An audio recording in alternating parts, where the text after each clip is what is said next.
Okay, good morning. We're continuing our discussion on the hours of service regulations here.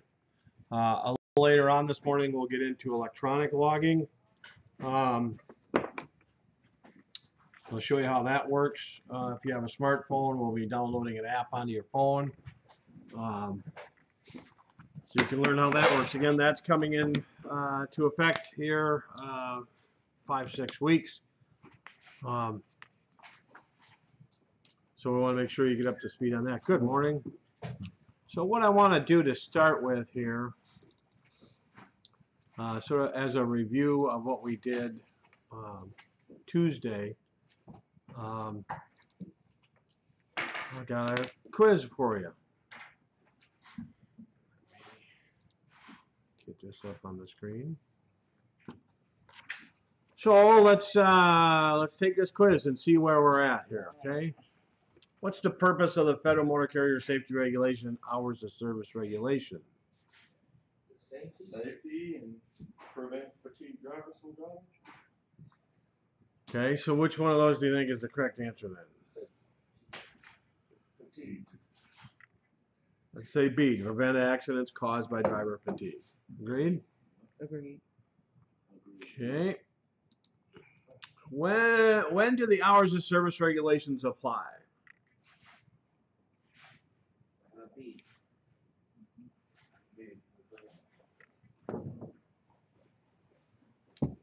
Correct answer would be D, A and B. Okay. So these rules apply when you transport hazardous materials. So, you know, you could, remember, one stick of dynamite is a hazardous material. And so one stick of dynamite, you have to have a placard identifying it as a hazardous material. So all of the commercial rules apply at that point then, if the vehicle is placarded, okay? And then, of course, as we mentioned the other day, if your vehicle is rated at 10,001 pounds or more, okay? Which task would be included in the definition of on-duty time? Driving. All the above, correct. Okay. Move this up so I don't have to do that next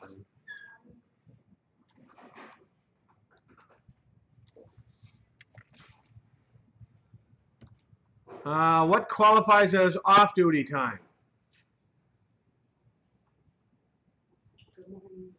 Good morning.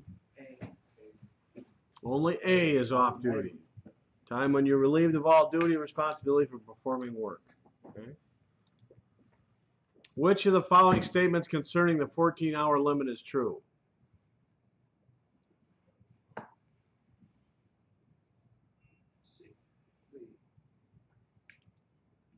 C is correct.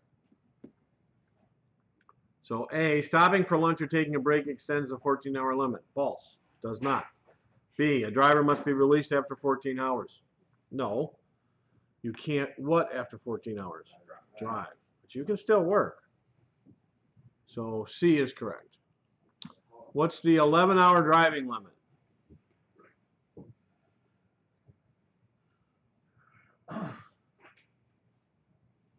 D. A is correct. After 11 hours of driving time, you must have at least 10 consecutive hours off duty before you can drive again. Okay. Which of the following statements about the 60-70 hour on-duty limit is true?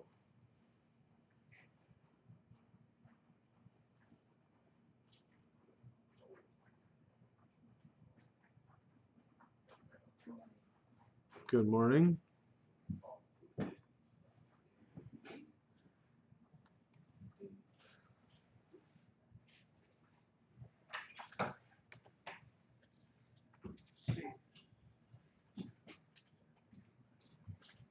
So which one of these is true? So the 70-hour limit states you must stop driving after you've accumulated 70 hours of on-duty driving in a 7-day period. Is that true or false? True. False. Why is that false? What's wrong about that? 8-day period of time, correct. Okay. B, a driver may continue to perform non-driving duties after he's hit either limit and not be in violation, but those hours must be added to his total hours on duty in the prior 7-8 days. So a driver may continue to perform non-driving duties after he's hit the limit, but those hours must be added to his total. So that's true. Okay. All right. C, all driving time and all travel time must be counted towards the 60 to 70 hour limit. Why is that not true?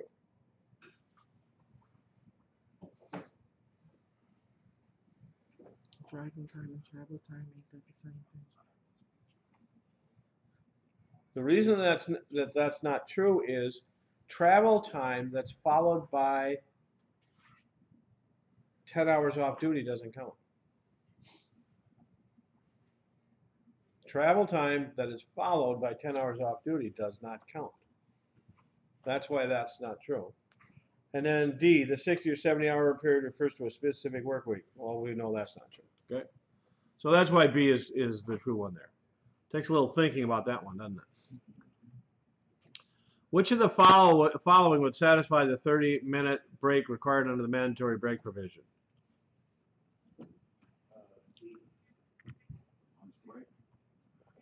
D, all of the above would satisfy it.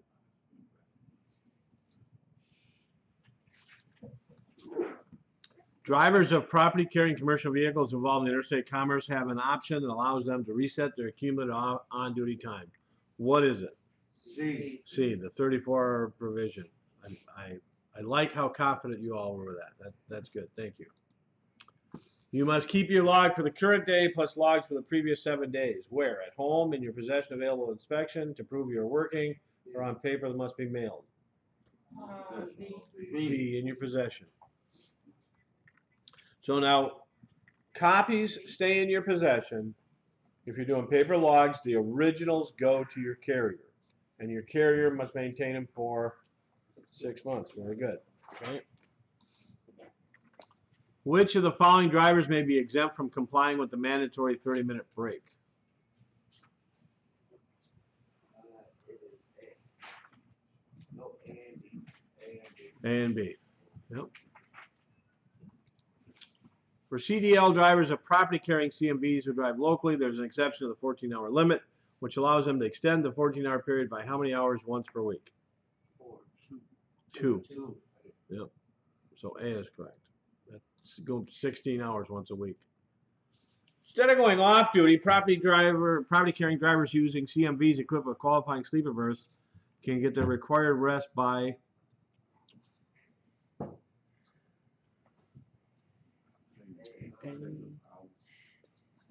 C. Obtain 10 hours.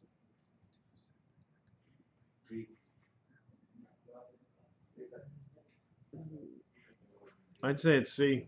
C. Which of the following would qualify as an adverse driving condition exception? D.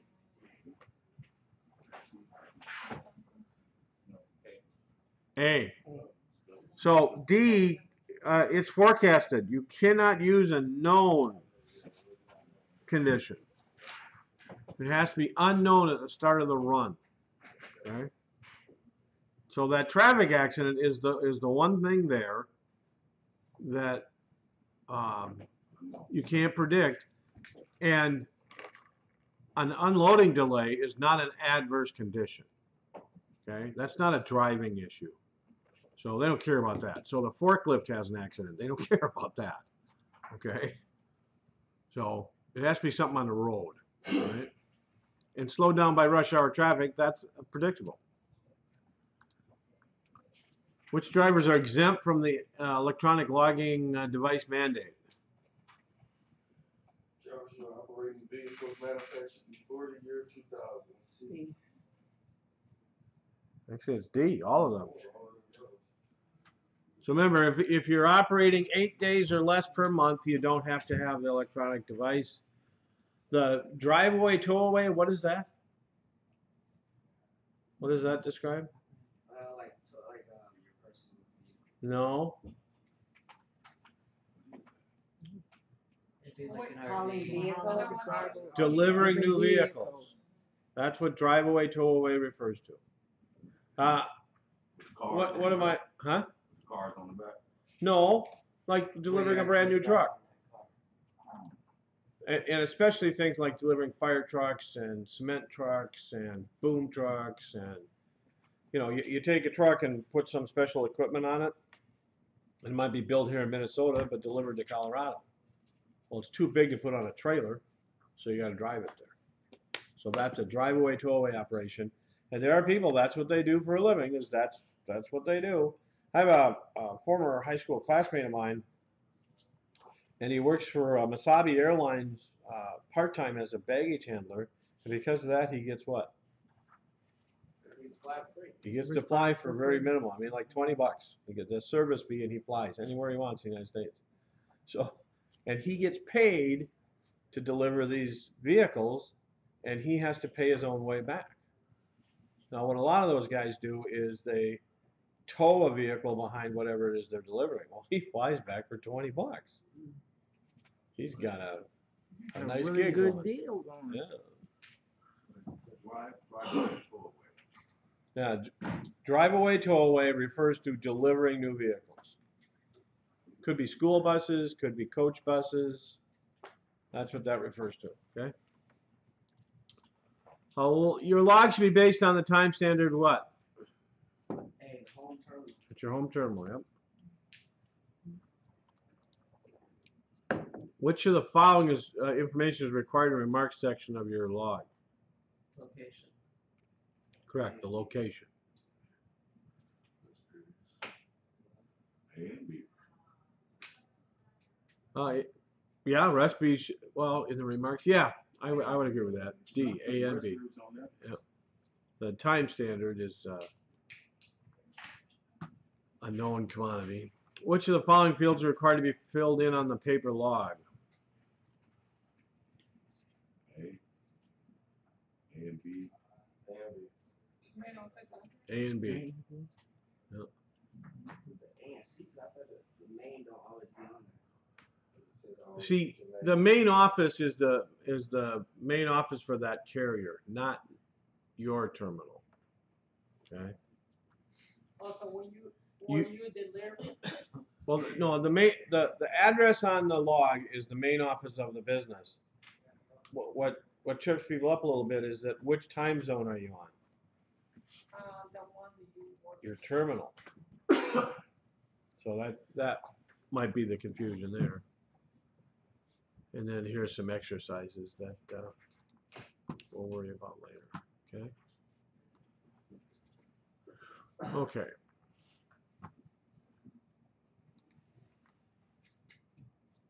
So I would presume that just about everybody's here for the day. So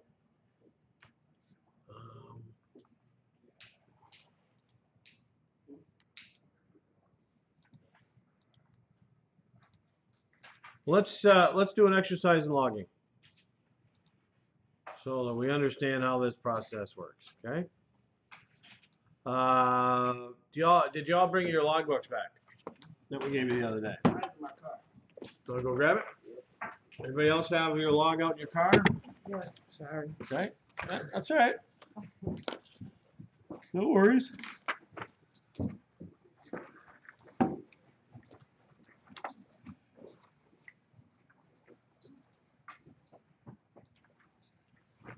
So what we're gonna do is anybody that wasn't here on Tuesday.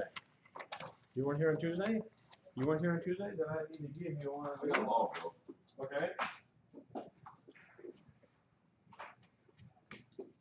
Is that our last box of logs, Bob? Yeah. Okay. Yeah, it's good orders. There you go. Yep. Who needs a pen? Everything wrong.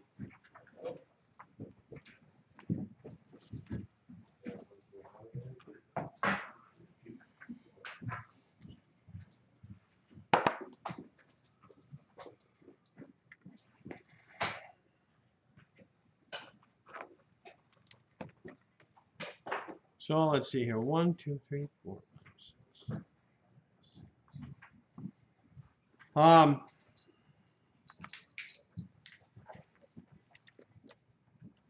So I'll wait for these two gentlemen to come back in before we begin. Hate to leave somebody behind here. Remember, Schneider's gonna be here tomorrow at 9. Then next week we got Maverick, Halver, and TMC. Schneider's out of Green Bay, Wisconsin. They got a lot of different freight, a lot of different contract stuff, a lot of different opportunities there. Maverick is a flatbed operation. They'll be here next, Tuesday? And then Halver on Thursday. Halver's out of Superior, Wisconsin. And Maverick out of Wisconsin as well. no, Maverick's out of Little Rock, Arkansas. So they talk a little funny down there. Mm-hmm. We hard to understand them when you come in.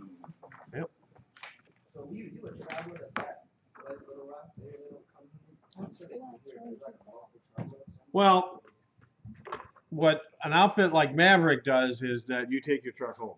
Mm-hmm. Okay. They do not have a terminal up here. Okay, so everybody got a logbook and something to write with and a ruler, right? Okay, so let's go back to this on the screen here so those at home can follow us. All right, so first and foremost, what we have to do, so it is the 2nd of November that we're doing this. The carrier is Interstate Truck Driving School. The address is 499 William Avenue in South St. Paul. So that has to be in there. We got to put a truck and trailer number in there. So you can put any numbers there. You're going to sign this at some point in time during the day. Okay? It's required that you sign this. You're going to hear drivers out there saying, "Oh, you don't have to sign that thing because the Fifth Amendment of the United States Constitution says you doesn't have to incriminate yourself." Okay, look, we have constitutional rights, that's true, but these constitutional rights change depending upon where you are and what you're doing. Do you have a constitutional right that prohibits a search when you cross a border? No. Okay, so it depends what you're doing. You know, in your home, you have a lot of rights. Okay.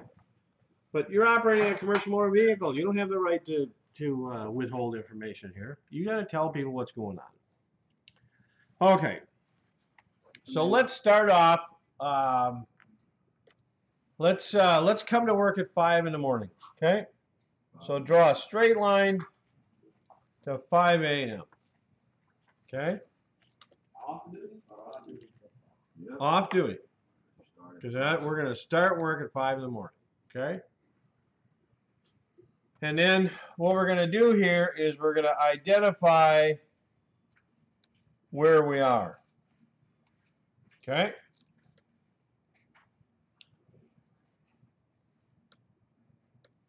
So we're in South St. Paul, Minnesota.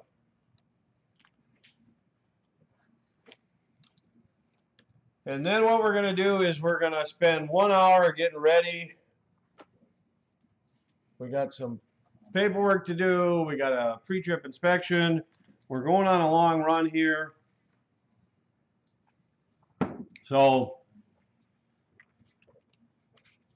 we're going to spend some considerable amount of time on our pre-trip inspection this morning. We're going to get down on our hands and knees and crawl underneath and do a really good job at this, okay? And then let's say that our load is, let's say our load is up in Oakdale, okay? So we're going to drive for a half an hour from 6 until 6:30 to get to Oakdale, right? Again, the horizontal lines are required, the vertical lines are not, but it sure makes it look nicer. We need to include South St. Paul with that hour, okay? So now we go to Oakdale, and we're going to stop and pick up our load, so we got to identify that.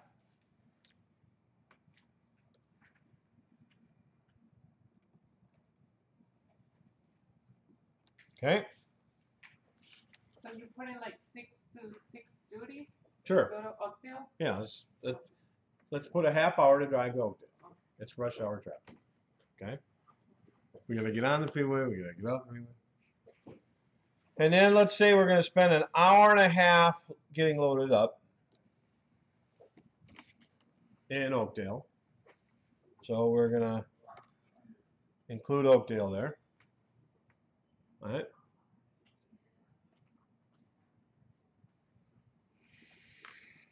And now let's say we're going to Miami. So we need to stop here for a second. And in that time between 5 and 6, we need to do a little trip planning here. We got to think about where we're going. All right. So we are going from Oakdale to Miami. So let's do some trip planning on this. Because we got to know where we're going to stop. All right. So we're going to ABC Cold Storage in Miami, Florida. We're taking a 2-week vacation. For real.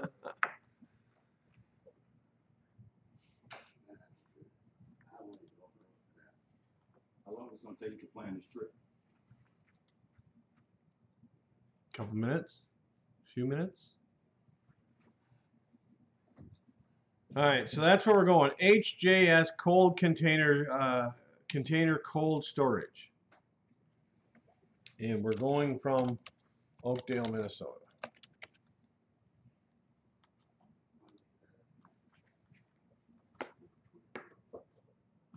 All right, this is 1,776 miles. How long is it going to take us? 25 to 26 hours. 17, 18 hours. That's a car. 3 days. Whoa. 3 days? 3 days. Because you got to pull over. Yeah, there's a limit to how many hours you can drive in a day, people. No, 11 hours of driving. Oh, yeah. And so, how many, it says how long does it take to get there? 25 to 26 hours, depending on which Well, one. but wait a second. This is Google, and this is a car, and this is going a constant speed limit. Okay, it's going to take you 33 hours, not 25. Okay. So the first thing we got to do is decide on what route we want. Now, if we zoom in a little bit here, I'm not going through Chicago, people. I'm not doing that. So the route I take going to Florida is the one in blue there, which is using Highway 39 south of Rockford, going down through Bloomington, Illinois, Champaign, Illinois, and then down through Paducah, down to Nashville, Chattanooga, through Atlanta, Georgia, and down that way. That's how I get to Florida. You Okay. take the blue line, right? The blue line there. Because the lady from Rail said it's easy driving in Chicago.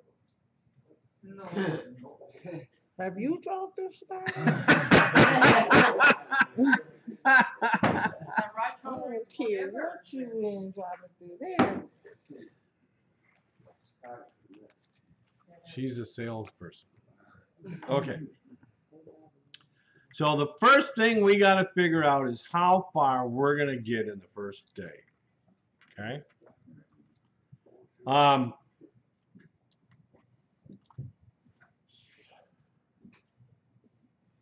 And I'd say what we're going to shoot for is somewhere around Effingham, Illinois. Now, why am I shooting for that? It's about 600 miles away. That's your driving time. Right. Okay. So I got to plan this. Where am I going to stop on this first night out? I want to know that ahead of time. Okay. And so you're going to have a lot of resources at your disposal, but the simple thing to do is go and get Google and look, a Flying J Travel Center right there. That's where I'm going to go. Okay. So I'm going to go from here, from Oakdale, to that Flying J on my first day. And let's see if I did my miles right. 570 miles. You're pretty dang Perfect. good. Okay. Well, I've done a little driving. Nah, I see. Done a little driving. Okay. So that's where I'm going. All right. I've got to make some in-route inspections. I got to take a 30-minute break. Okay. My 30-minute break, I'm going to take my 30-minute break in a rest stop that's just north of my favorite town in Illinois, Paw Paw, Illinois. Okay. You gonna drive 8 hours straight, then take a break? No, I'm going to do an in-route inspection. That was after 6 hours, basically, right? Well, I have to do it before 8. Okay. So here, let's do this. Let's find Paw Paw, Illinois.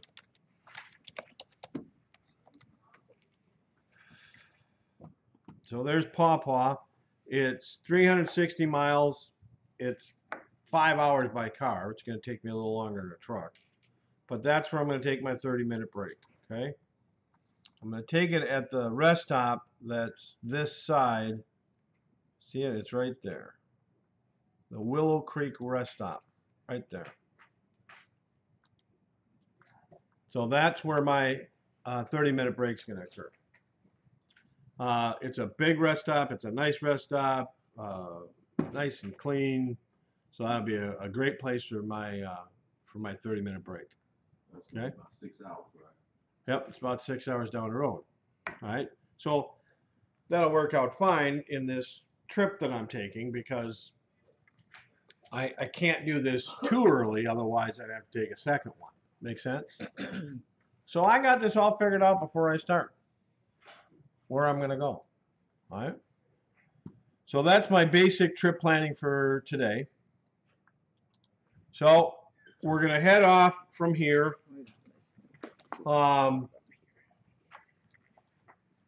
At 8 o'clock in the morning. We're going to drive. Let's drive for 4 hours. I'm going to do my first en-route inspection. When am I supposed to do that? 150 miles. First one.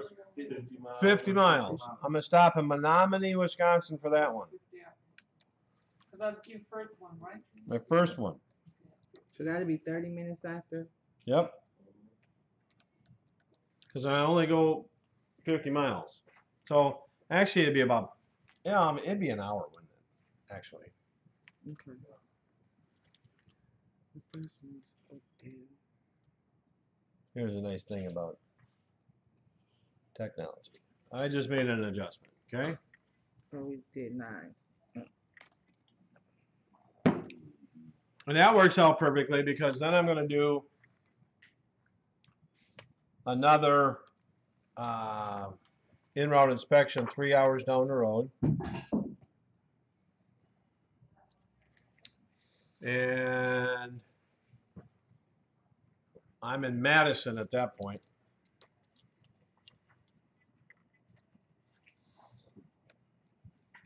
Okay. And then from there, it'll take me an hour and a half to get to my rest stop.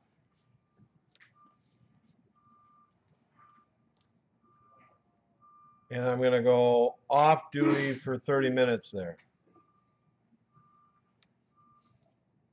And that's Paw Paw, Illinois. Who named that town? Paw Paw, Illinois. Where do you put local? Okay.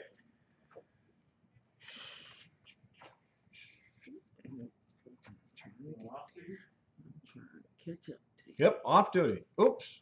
Thanks, Bob. Here we go. This is again the beauty of our technology here.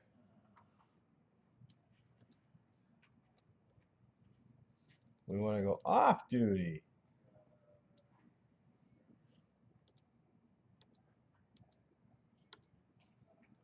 have to because you're gonna sleep, right? Well, we're just, we're going off duty here.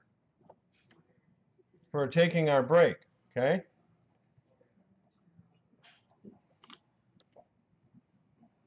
Make sense? So we're going off duty in Paw Paw, Illinois for a half hour. Okay?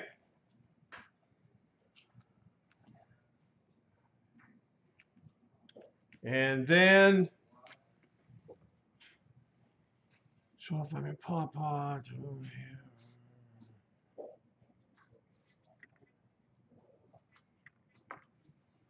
Probably take me another 4 hours to drive to Effingham. So how do we got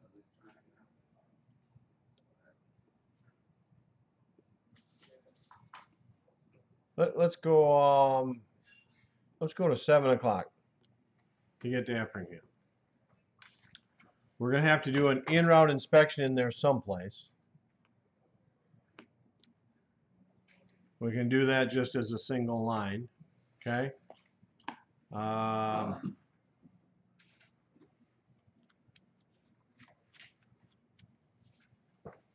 so we can just say Bloomington, Illinois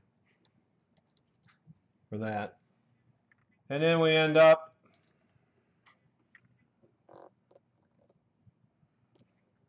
in Effingham, Illinois. We're going to take, to make our lives simple,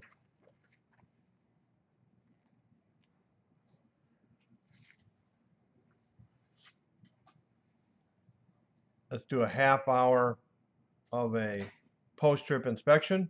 Is that Bloom, Illinois? Bloomington, Illinois, yep. Bloomington. And this is Effingham, Effringham, Illinois. We're at the Flying J, so we're going to do a half hour for our post-trip inspection, and then we'll go up off duty here until 9. So we'll go ahead and take a shower or whatever. And then we're going to go in the sleeper berth at 9 o'clock in the evening. Okay?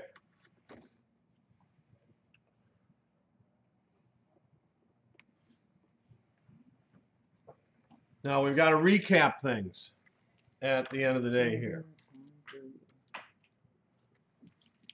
First of all, we got to put in our mileage. And we did about 600 miles total, okay? Because we went and picked up this load in Oakdale and then drove to that Flying J in Effingham. We have to total this column over here. That is required. All right? So let's total the top line, the off-duty line. 5, 6, 7 hours. Does that look right? Okay. Sleeper berth, 3 hours. Driving time.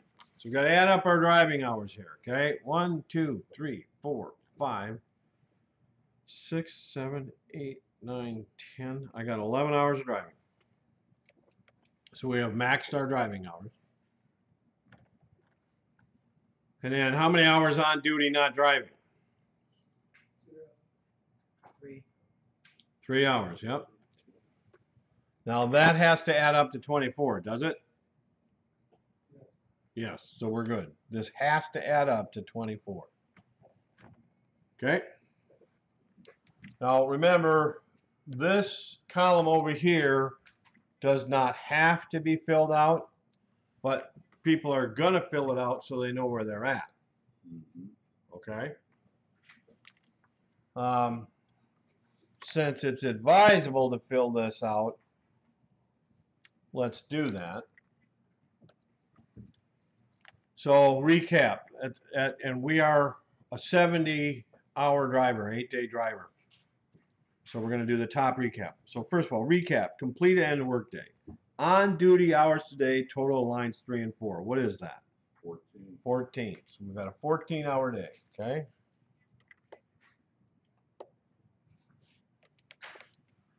Line A, total hours on duty last 7 days, including today. Well, we're starting out at 0, so that's 14, correct? B, total hours available tomorrow, 70 minus whatever's on line A. So that is 56 hours, okay? And then C is total hours of, C is total hours on duty last 8 days, including today. Well, that's still 14, okay? On duty hours last 8 days, including today. All right? Okay.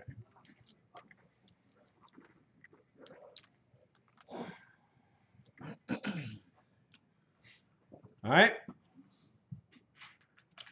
So then the next question I have for you is, we went in a sleeper berth at 9 o'clock.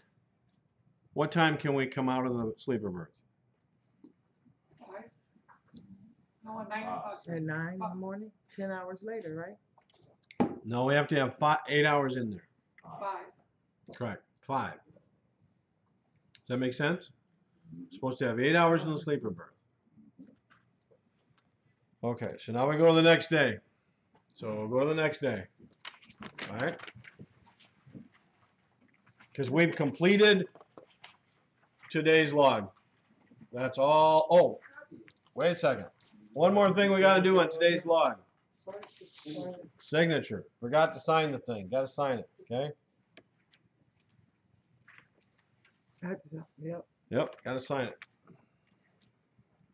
Okay. From the copy from printed. Because it's not carbonless. Yeah, the carbon paper's in the back. Okay. Should be in the back of the book. Yeah. Is there carbon paper? Ah. It's old school. Wow, who uses carbon anymore? All right, so now we're on November 3rd. So this is tomorrow, right? ITDS 499, 007, and 10. Okay? All right. So we're in the sleeper berth until what time? 5 a.m. Okay. What time can I go back to work? 5:30. I'll be pretty sure. Well, wait a second. The first few words out of your mouth were correct. What? So let me ask the question again. What time can I go back to work? 5:30. Look back here. What time did I go off work? 30 minutes. No, what time did I go off work the previous night? 9. 9. No. What? 9. 7:30. Did you? Yeah, it says Off duty, just showering. Oh, Yep. That half hour between 7 and 7:30, I was doing my post-trip inspection and some paperwork. Okay? I didn't go off the clock until 7:30 at night. How many hours am I supposed to have off duty? 10. So if I go off at 7:30, what time can I come back? 10 hours later. Which is 5:30. So what do I do for that half hour? I go up here into the off-duty section. Okay?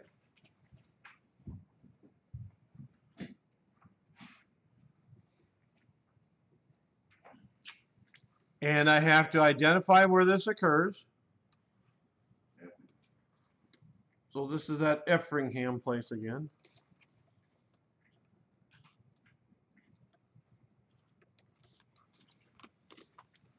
Okay.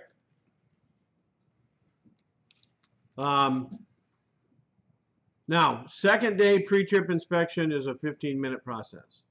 It's not a half hour. It's only 15 minutes. Okay. So that's on duty at 5:30 for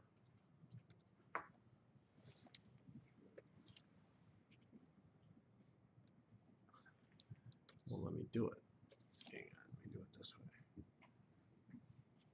way. Okay. And then I'm going to start driving at 5:45 a.m. Okay? And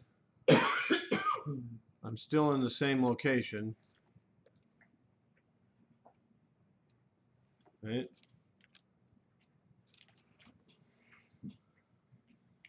All right.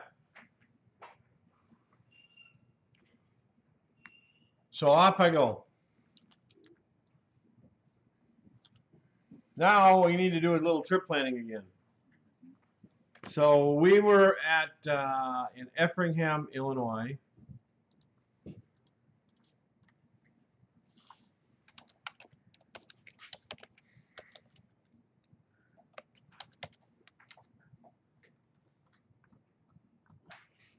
And we were at this, we're at the Flying J, so we were at that one right there.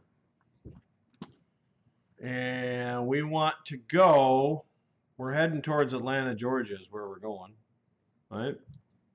So just for the sake of discussion in our trip planning thing, let's see how far Atlanta, Georgia is from there.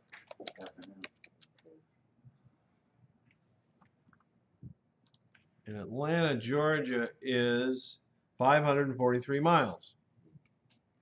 Okay? So if we're leaving at 5:30 and it's going to take us probably 11 hours, we're going to have to take some breaks along the way.